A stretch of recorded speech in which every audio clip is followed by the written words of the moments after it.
Do you remember Strong Bad?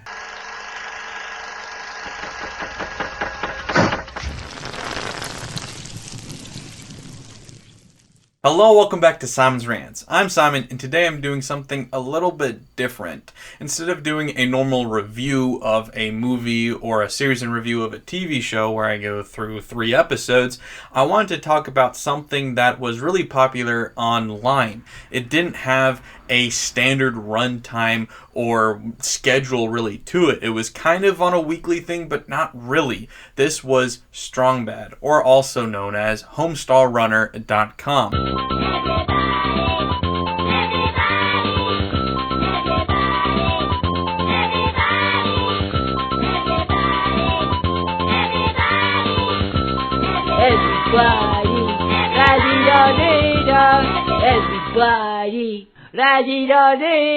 This actually took place in the pre-YouTube era. So if you're not old enough to remember before YouTube existed, you probably don't remember Strong Bad or anything about it. But for people my age to a decade older, Strong Bad was really big. It was a weird phenomena that doesn't really make sense to anybody that wasn't part of the movement. I've tried to show so many people Homestar related cartoons and nobody has ever found it funny unless they already knew about it. And I don't know why that is. I don't know if it's because it doesn't hold up and it's only funny because of nostalgia, or if it's something else entirely. But whether you've seen it before or not, I wanted to go through some of my favorite stuff and watch it, and 1, see if it holds up, and 2, just have a fun time walking down memory lane. So this is Strong Bad. So what Strong Bad was most known for, I think, was his spemails, his Strong Bad emails. So let's just start there. This all used to be on Flash, so I think it's not the way it used to be. Now most of it's all on YouTube. You can see they changed how it's set up. But let's just watch the first one. See if it's funny at all, because I don't know. Oh, who is the guy that checks all his emails? That's me, Strong Bad. Dear Strong Bad, do you take your wrestling mask and boxing gloves off before you go to bed? Sincerely, Abdi LaRue, San Diego, California. Well, that's a stupid question, Abdi. Do you take off your face and hands before you go to bed? And if so, are you some kind of robot?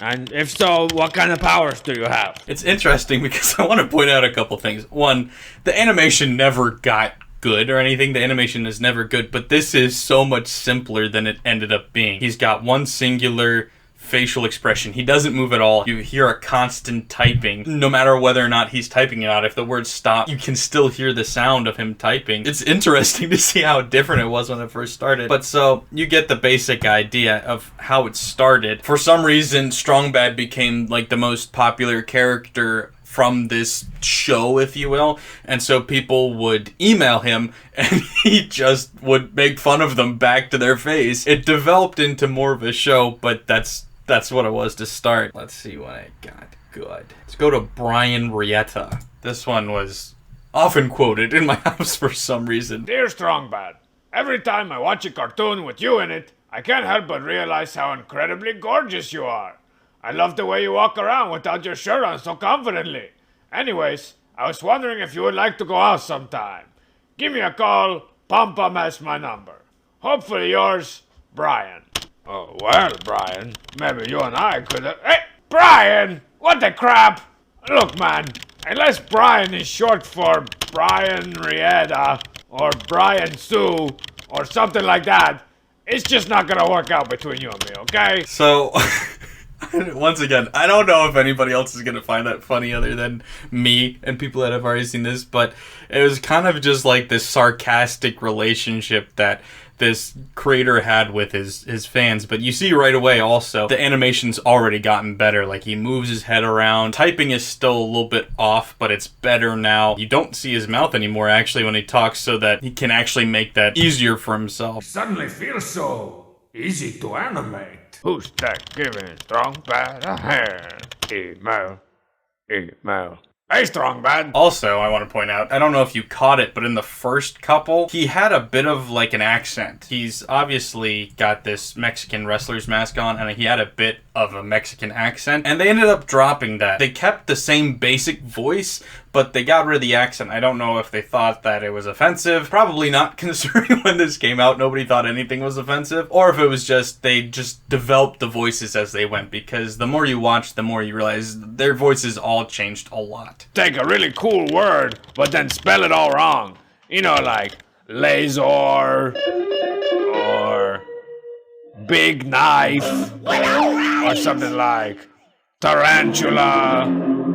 I was actually thinking about this earlier because Linkin Park came on in the car today, and I was like, Strongman is right. You just spell it wrong and it makes it cool. Limousine. How is this limousine? Big Knife was what limousine became. Completely switched that, I guess. He was like, limousine sounded cooler, so I'm gonna use that.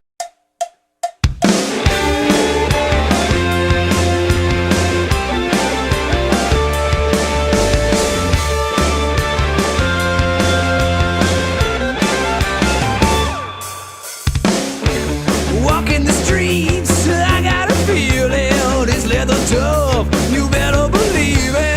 Waking up late, asleep in the gutter, breaking the chains. You better cut me some. Heart of a lion and the wings of a bat, 'cause it's midnight. Heart of a lion and the wings of a bat, 'cause it's midnight. So let's just skip ahead a little bit, because he was already starting to get popular at this point, but really this is when he got popular, right here, when he had 57 Japanese cartoon and 58 Dragon back to back. Those might be his two most famous videos ever. So let's just check those out. Ding dong, dear Strongman. What would you look like as a Japanese cartoon? And what would it be about? James? Japanese cartoon, eh, James? See, once again, the sound and the visuals have both upgraded a lot at this point. Okay, so first of all, my head would have to be a little bean with real big eyes. Get rid of my thumbs, make me all shiny. My boots would be a whole lot cooler, like robot boots. And for some reason, I got blue hair. Gotta have blue hair. Then there's my mouth. Real tiny when it's closed, ridiculously huge when it's open. So this may all seem like pretty basic humor, like obvious, simple observations, but you have to keep in mind when this came out. Let's just double check when this even started. The original release date was January 1st, 2000. So this probably was between 2002 and 2003 when this came out. People weren't making fun of anime yet. America barely knew what anime was yet. So when you look at this, it may seem like the easy jokes to make, the low-hanging fruit, but he was the first person I ever heard on the internet making fun of anime, and it was fantastic. So you have to kind of keep in mind the context of the situation, and it's spot on. This is still funny to me. They probably have somebody else do the voices. Hey, Stinko Man. Everybody says you're the guy, but I want to be the guy too. No way, you're just a kid. Maybe when you're older. Pan Pan is fat. He fell on you. He's a good bear.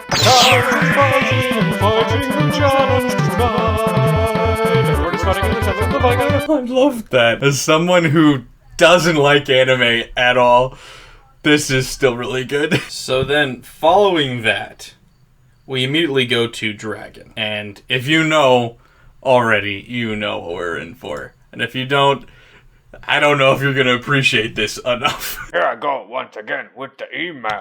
Every week, I hope that it's from a female. Oh man, it's not from a female. Hey Strongman, can you draw a dragon? I want to see your skills of an artist. Okay. Okay. I love that response because, like, so many people would just say such random things because they wanted to see how I'd react, but it's really gimmicky random things that they're saying, and he had to come up with the humor. He had to fill it in. So it's kind of one of, like, you have to keep in mind, this, like I said, is pre-YouTube. So people getting in contact with him was through email. There was no Facebook. There was no Twitter. there wasn't social media yet. And so it was such a close knit of nerds, because the only people that used the internet that way, the only people that used computers that way back then were nerds. It's a fun little like nerdy thing of nerds just being able to have this cool character who is honestly lame, but just make fun of lame people. It's fun. S, more different S. Close it up real good at the top for his head, and then, using consummate V's, give him teeth, spinities, and angry eyebrows. And you can add smoke or fire, or maybe some wings. You know, if he's a wingaling dragon. Let's put one of those beefy arms back on him for good measure. That looks really good. Coming out of the back of his neck there. If I wasn't more proud of the fact that I love Strong Bad, I'd be embarrassed right now, because, like, I don't know why this is funny to me. I don't know why, but I still enjoy this. This is still great to me, but I understand why nobody I ever showed this to understood why I thought it was funny. But I think it's funny. And it's definitely like a series of inside jokes. Like, the earlier you got into it, the more you could appreciate everything that there was. Trogdor, the Burninator. Oh yeah, check out all his majesty. There's my dragon, Kaiser. Let's see how the other students are doing. Oh crap, I didn't know you were doing one.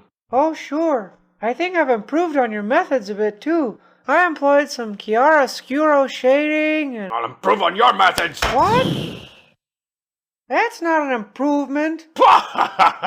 Trogdor strikes again. I have a Trogdor t-shirt somewhere. I need to find that. I need to start wearing that again. Trogdor! Trogdor! Trogdor was a man. I mean, he was a dragon man.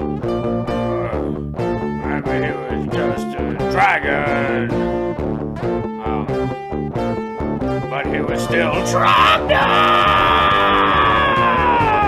So right now you may be thinking, alright Simon, you were into a really weird, obscure thing when you were a kid.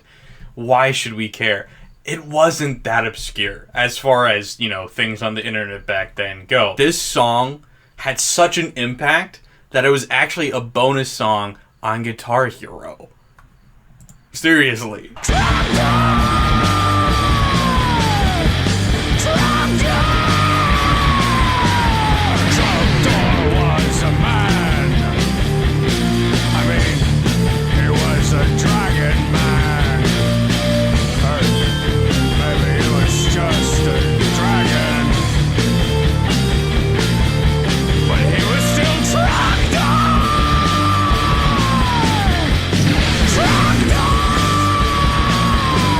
You really just had to be there, man.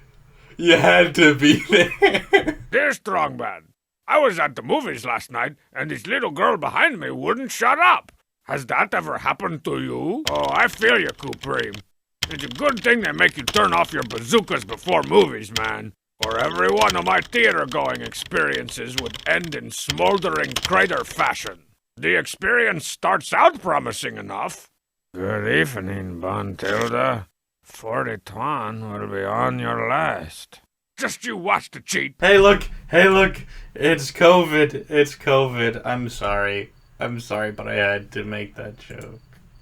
Okay. This is the kind of person that likes to talk through the movie, but not in the usual, don't go in there, or, oh no he didn't, type way.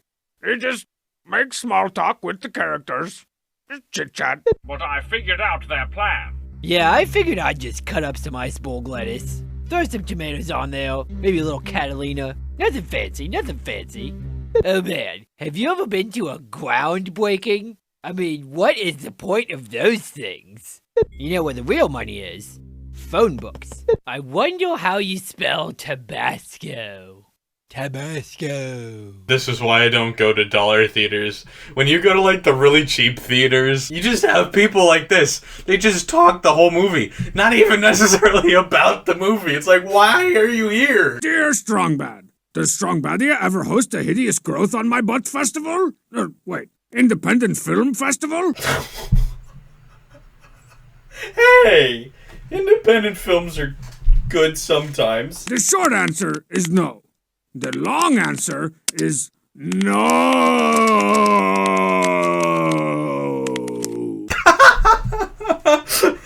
Independent films versus indie films. What's the diff, you may ask? Because apparently you're in a big hurry? Well, it's as plain as Strong Sad and Pom Pom. Strong Sad is on the independent film side. He's the lifer artist type who went to film school. I minored in holding on wide shots for too long.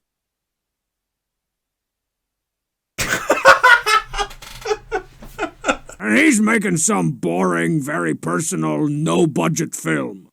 Actually, I've succeeded in going lower than no budget. Pom Pom, on the other hand, represents indie films. The slicker, catchier name they came up with that seems to perform better in the 18 to 24 demo. He's a tech-savvy hipster whose dad owns his own studio and relies on using middle names and/or initials to somehow solidify his indie cred. He'll spend his $30 million budget trying as hard as he can to make it look like he only spent a few $100,000. That's so true. This is so true. I did not remember anything about this, but this is so true. The first step is to spend millions on a hand-drawn title sequence that looks like it was made by some junior high kid during pre-algebra. Oh, God.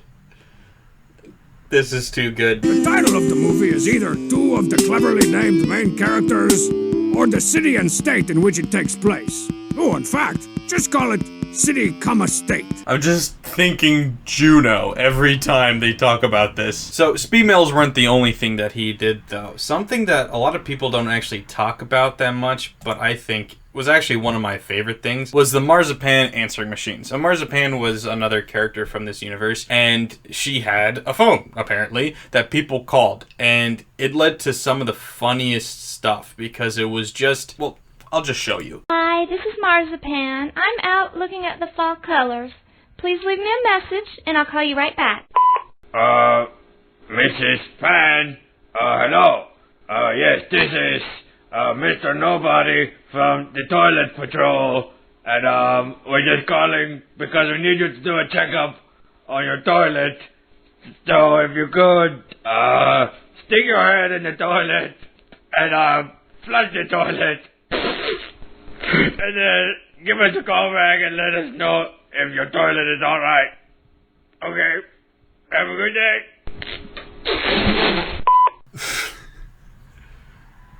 Okay, so not all of it is that stupid, but you get the idea. Hey, Marzipan, it's Homestall, and, crap, what was I calling you for? I was gonna ask you something about something. Well, never mind. If I think of it, I'll call you back. Now give me that beep. This is my favorite thing from the answer machine, just wait. Hey, Marzipan, I remembered what it was. I'm actively sinking in quicksand. So, if you have any vines or roots that you could toss my way, I would be really, really still alive. Now bring that beep back. I love the implication that he was sinking in quicksand, so he called her, and then forgot that he was sinking in quicksand, and it took him another hour, enough time for 4 other people to call, before he realized why he needed to call her. Oh, it's good. It's really stupid, but it's good. So then, of course, another really popular thing was the Teen Girl Squad. It actually originated from a speed mail. Let's see if we can find the speed mail. In the United States alone, someone checks their email every 3 seconds. This is one of them. Can you make a comic about my friends? They are totally obsessed with you. Their names are... I would really appreciate it. Thank you, Brittany. Well, I'd really appreciate it if you proofread your emails before you sent them to me. I love his sarcasm. It's like, once again, him making fun of minor grammatical errors like that and just being snarky. As far as I know, and trust me, I wasn't the first person on the internet, but from my experience, this was the first thing like that. Stuff like this was what inspired so much of early YouTube content, and stuff that's even carried on till this day. Stuff like Jack's films, like Your Grammar Sucks. It inspired so much YouTube comedy and internet comedy for decades. It's ridiculous the impact that this had, even if you don't know it. Teen Girl Squad! Cheerleader! So-and-so! What's your face? The ugly one! Hey, gals! How you looking? So good! Okay! I mean, so good! She's my spirit animal. I forgot how much I loved her. Okay, now let's start looking good! Aight! Boip. Kristen, you look burnt or dead! That's just what this whole series is. It's just coming up with ridiculous ways to kill off these girls. There's no real explanation. There's no real context to add to make this make any more sense.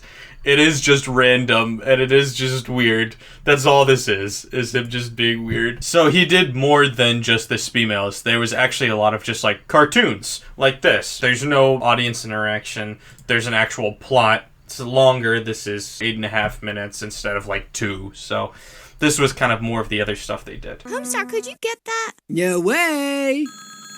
Homestar, I'm busy tuning my costume. And I'm busy not answering the phone.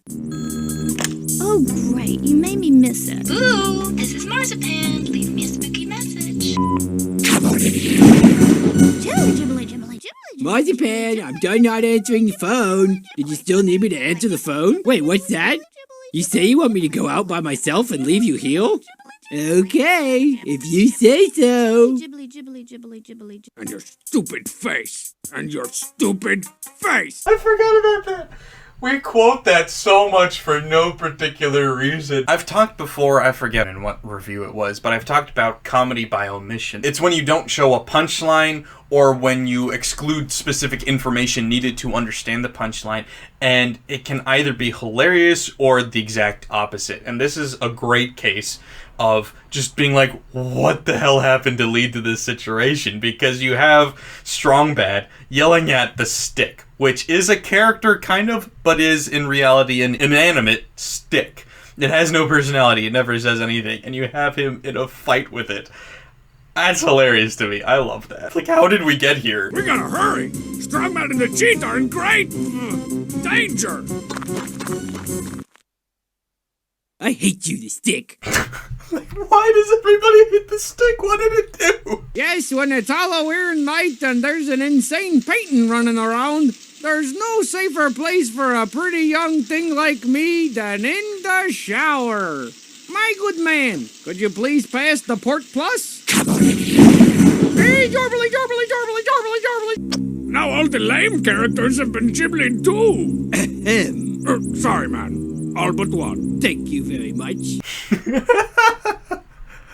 I love that Homestar was offended that he wasn't included in the lame characters. That's awesome. I'm often not a fan of really stupid characters, people like Patrick Star. I find those characters just annoying and not funny at all, but Homestar is a perfect brand of stupid that is just so lovable. If you ever wondered, or if you ever heard my intro to my first thoughts and went, that sounds vaguely familiar, here's why. The critics agree.